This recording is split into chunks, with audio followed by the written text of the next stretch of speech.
Hi, Veronica. Welcome to the podcast and my YouTube channel. Thank you. Thank you for having me.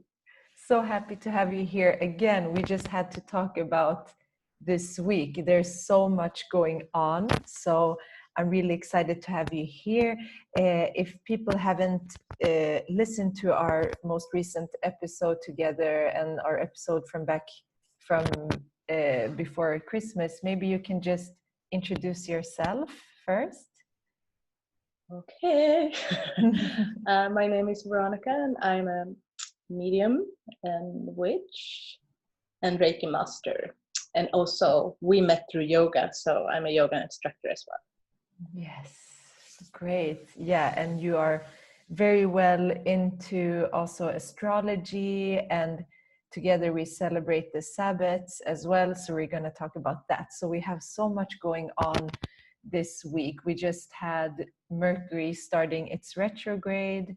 We have Litha, or the midsummer, like one of the Sabbats coming up, and a big new moon solar eclipse. So let's start with, maybe we start by talking about a little bit about the eclipse and then go into the retrograde planets and also Litha and how you can celebrate that and what it also is, what type of celebration and what type of rituals we can do for that. So how do you see this? So we have a 0-degree new moon eclipse this weekend, and that would be actually, yeah, that would be the last eclipse in Cancer. And for me, as a Cancer and Leo rising, I've been having eclipses for years now in my sign.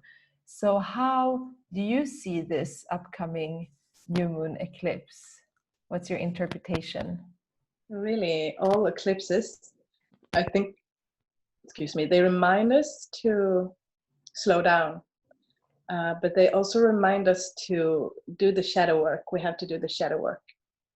And when there's shadow work within a new moon, it means really every eclipse, you can see it as an opportunity to face your fears. That's really what shadow work means, to embrace your shadows.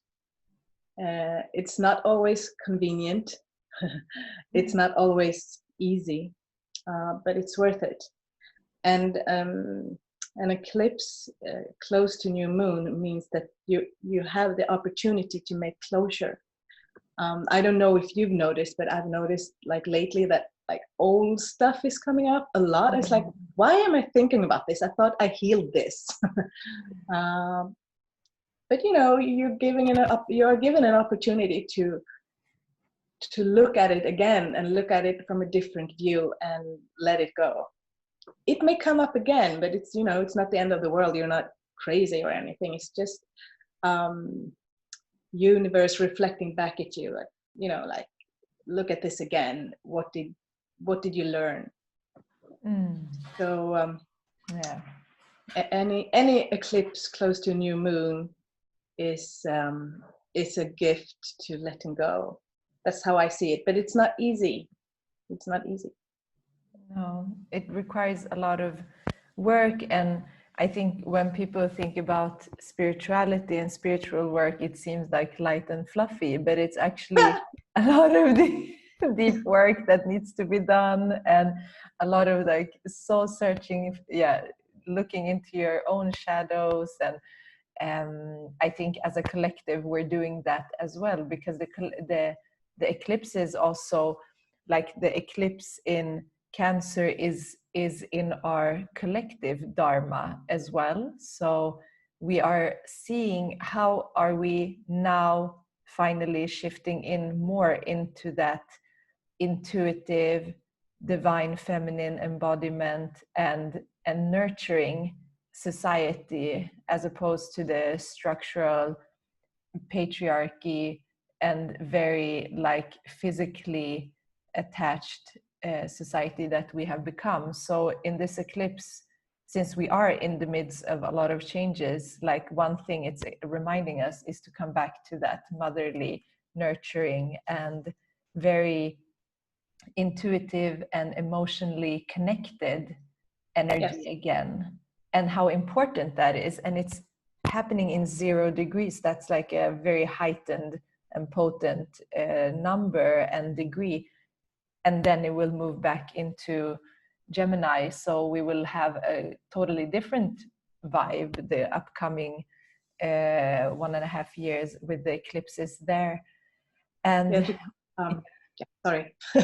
no, let me know what you're thinking. No, because Gemini is a lot about communication. Yeah. And it's also a lot about also facing your fears, the duality. How do we communicate? It's going to be a lot of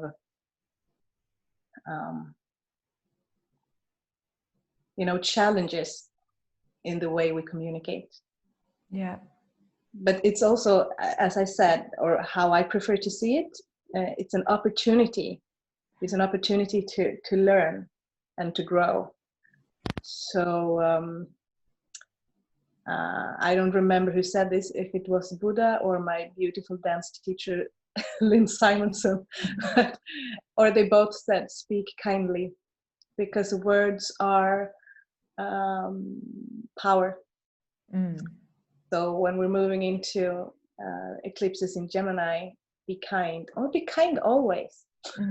Yeah, but this is a reminder as well, since it's also a very sociable sign. It's also about, first, like, we're taking care of our inner world, and then how are we communicating that out. So it's really it is a big shift into these nodes, and also from Capricorn to Sagittarius south node is really also very different energy. It's Sagittarius is so expansive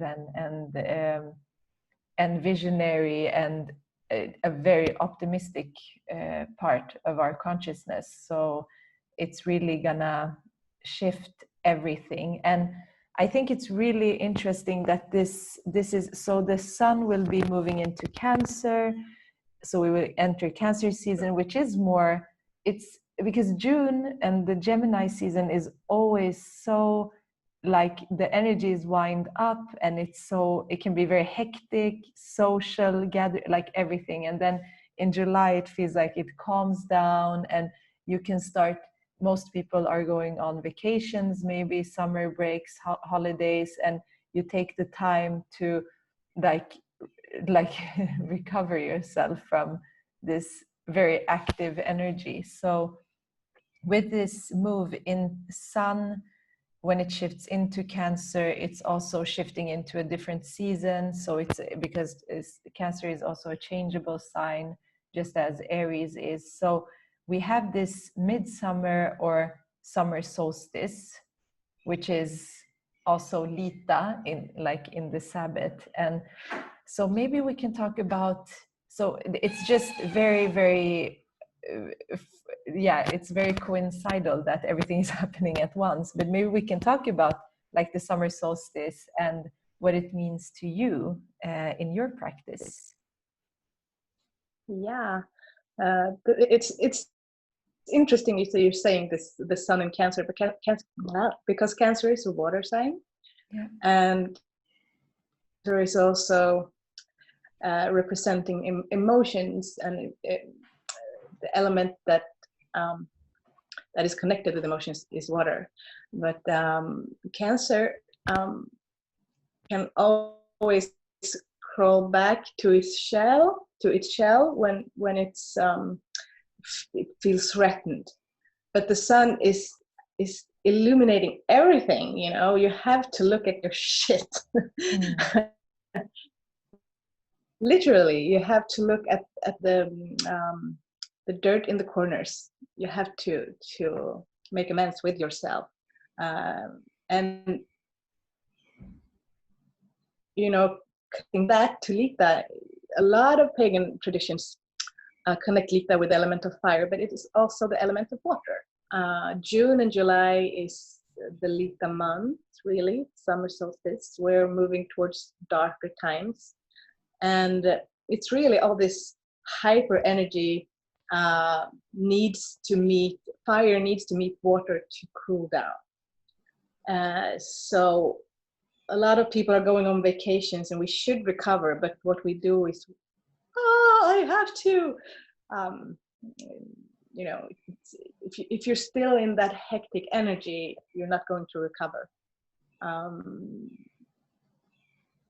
I think that the vacations, your vacation really need to be an inner vacation as much as an outer vacation.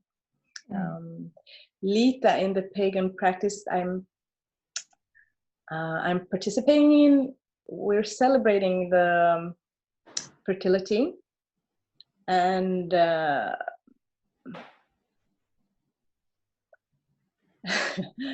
and really, like, the goddess is, she is ready to give birth, and you when you watch the nature surrounding you, it's like, wow, she's giving birth, she's ready. And that's what we're celebrating. So, and when you look at the bigger cycle, it's like we're celebrating whatever seeds we planted during the winter solstice. So it's in the cycle, you can see whatever you planted is growing now. It's time to ripe. Do I make sense?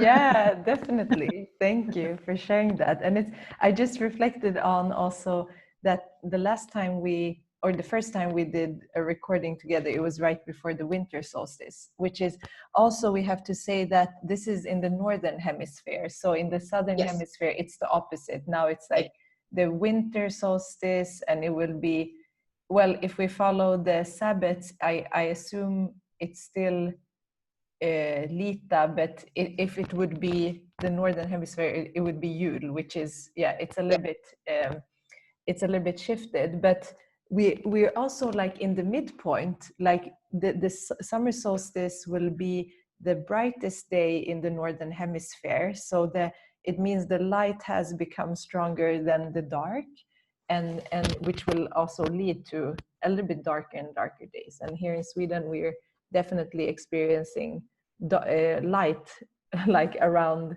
the whole day because of our northern position. So it's really, it is a time with a lot of energy. And as we said today, it's maybe hard to fall asleep in the evening because it feels like it's midday. And we're also like halfway to the fall equinox. And I think it's really interesting that the ancient cultures and traditions, such as the ones in England, but also in Egypt, like all of these were calculating the different the different solstices. And even Stonehenge is like, it's so well calculated how they put out the stones. And maybe we can talk about that, like the traditions of the solstice from that area of the world, since you have also studied that, like how, like I think it's an auspicious time because also it is the shift, it's a turning point. And I think they were very aware of that, but we have forgotten. We have forgotten. We need to be reminded. I think we need to be reminded that it starts within yourself, because I do believe in tradition, but we're all spread around the world. So you need to find your own practice. You educate yourself, but then you need to find your own practice. I respect the traditions, of course, and but I also need to make my own from where I stand. So how do you practice, or how do you celebrate Litha? We are going to meet with our coven, and we're making flowers mandalas. We're going to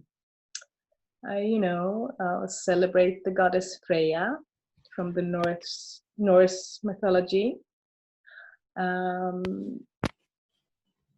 But you don't have to do all that. I think you need to be aware of the shift. You have to embrace the shift within yourself, and then you can let that reflect on your altar. For example, if you need I know one tradition, they talk a lot about eclipse, you know, celebrate the oak.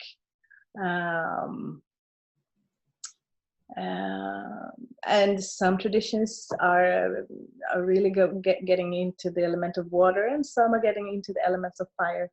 It's really what resonates with you, what vibrates with you. That's really the work of the witch, I would say. Yes, I agree. And just talking about the goddesses, we're focusing on Freya, but what other goddesses is connected to this season and this celebration? Oh, a lot of them, all of them, more or less.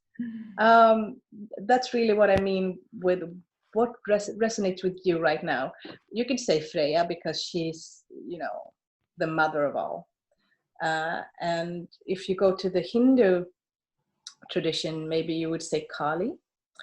Or if you go to the Greek mythology, you would say Aphrodite. There are a lot of goddesses, and really what resonates with you, educate yourself, and what resonates, what vibrates with you right now, because every face of the goddess will have a story to tell you, will have a lesson to teach you.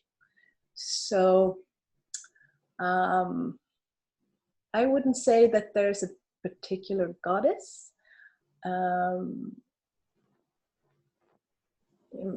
because every goddess has a story or a lesson to teach you. I keep repeating myself. I can feel close to Eden right now because she's the goddess in Norse mythology that carries the apples for the gods to keep them young. And I have apples on my altar, and you know, that's what resonates with me. But that's not necessarily what resonates with you. So I keep repeating myself, educate yourself about the goddess, and you will feel whatever vibrates with your frequency right now. Yeah, I agree. And I think like the goddess that we can connect to on a physical level is definitely Mother Earth. And if we look at just talking about Litha, and we see the different, how different traditions have done this differently. But here in Sweden, we definitely worship nature without knowing it, because in the midsummer, we like the tradition is to be outside with friends and family. We do use the flowers to make the big crowns on the head. Yes. We do that from we're very young, and we have the you use like pick the 7 flowers. You should dream about the one you love. Exactly, it's a lot about love. This I think is really fertility and fertility. Yes. Yeah, because I think also like people are saying that this is when a lot of conception happens. A lot of spring babies are conceived now, so it's really something that is, at least here, it's in the north, it's really still practiced, but people are not aware why. So it's beautiful that we are still doing that. And we do use the midsummer pole, which is similar to the May pole. So it's really interesting that is very connected to how it's, I think it's for Beltane, the maypole, and it also symbolizes fertility. So yeah, just being, I always say like the key is to be in nature for most things, and just being aware and celebrating yourself, and if it's possible to feast and to be grateful for the abundance that we're receiving now. I mean, you can go out and pick plants and fruits and flowers. It's really gifts to us. So it is really an abundant time right now. Yes, and it's your way. I know people that are, and I'm just going to have my own special dinner in the garden, or I want to be by myself, contemplate, meditate, whatever. It doesn't have to be this big, huge thing. Exactly. Whatever is a feast for you is the right feast. I would say I usually go up very early in the morning, around 6 o'clock, and I go to this special lake where I grew up, by which I grew up, and I have this water ritual where I pray to the goddess, and I let the water wash off whatever I don't need anymore, what doesn't have anything from where I cannot learn anything any longer. I let the water, just and become a creature of fertility, not making babies, but giving space within to let things grow. Teachings, learnings, what I need to learn to grow as a spiritual being, and having faith in that, having trust the flow. I don't think it's easy, especially now, 6 planets in retrograde, eclipse approaching, new moon is approaching, and it's reflecting on the world. You can you just have to watch the news, and it's in a reflection of what's going on. Yeah, it's a time for grounding for sure now, and to do with yourself the healing and rituals that you need, and that will also reflect in the world, so we can definitely use that power.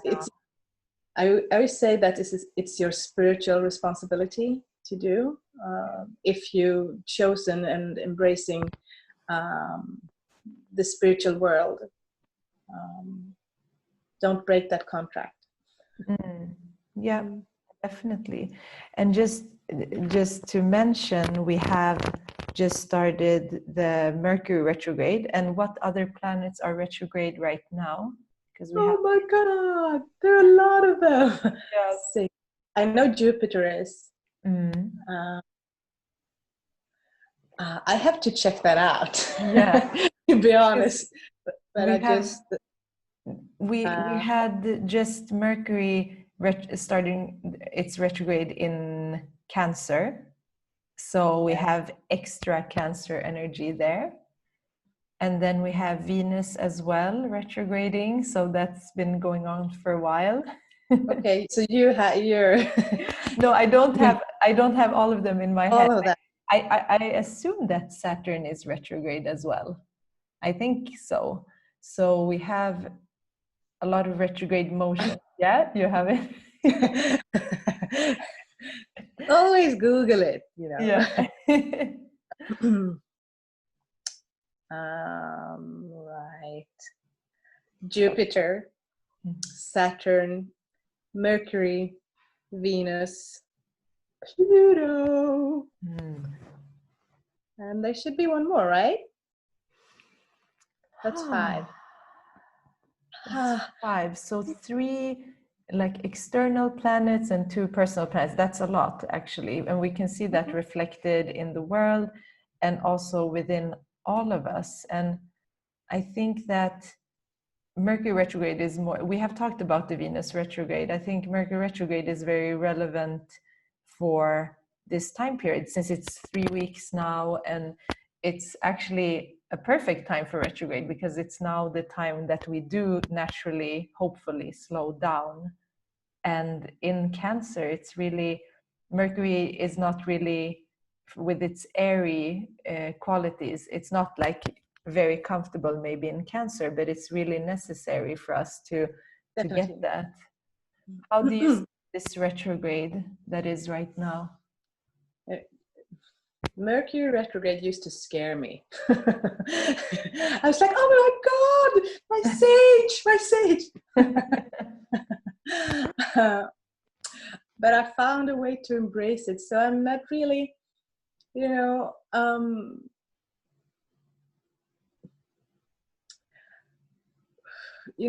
if I dive too deep into every planet that's retrograde, I would go crazy. I try to I am aware of it, and I am embracing it, and I'm meditating about it. But my meditations are about grounding, because when the planet starts to slow down or move backwards, it will feel like everything is, against you. And how can I use that energy? Mercury is really the story about the King Mercury, excuse me, going down to the underworld. So I use yoga, a lot of yoga. And Mercury is, when he is in the underworld, it gives us an opportunity to look at the world from another perspective. So I use headstand, for example. If I do a headstand, I see the world from another perspective. So I'm trying to I'm taking the opportunity to embrace the retrogrades. What can I learn from them? It doesn't mean that I'm all into it, like, I'm using the tools I have to ground myself and to remind myself to stay in my essence. And from that essence, I can look at the world from another point of view. And I don't have to be caught up in it. I am in it, but I'm not caught up in it. Yeah, it's just being aware, and then not having like high expectations or low expectations. It's just about being aware, because sometimes we think that we're like isolated beings and not flowing with anything, but we are always in motion with nature, with the planets, with everything is like working together. So it's not about it's more about knowing the essence of the time period, and then also from that maybe giving yourself that advice to, okay, now it is a good time for me to slow down, so I get the rest that I need, and now I can slow down my thinking,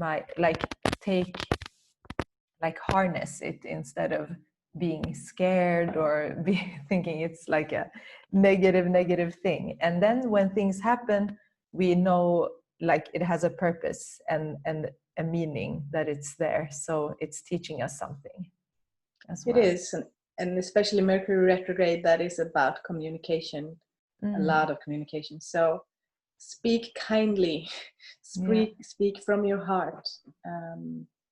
Again, be kind. Yeah, always. Yes, towards yourself and towards the world around you. Yeah, exactly. It's inner and outer communication, and now we're connecting that with our emotions. So Cancer can be very emotional, and there are ups and downs, but now we slow down that so we can process everything, all the sides. So you can view it from another point of view. You don't judge it. You can just look at it and learn from it. Yeah. But it's a lot. 5 planets retrograde. I'm sorry, it's 5 planets, not 6. So use this time to be with the elements, to light up your corners, and to let the water element, just cleanse, rinse it away, and don't judge, be kind. Yeah, I agree. So thank you so much, Veronica. It's been so lovely to have you here again, and I'm sure we're gonna do this again soon. And yeah, happy solar eclipse, midsummer to everyone, solstice, and stay grounded and be in nature. That's the best thing we can do right now. Blessed be. Blessed be.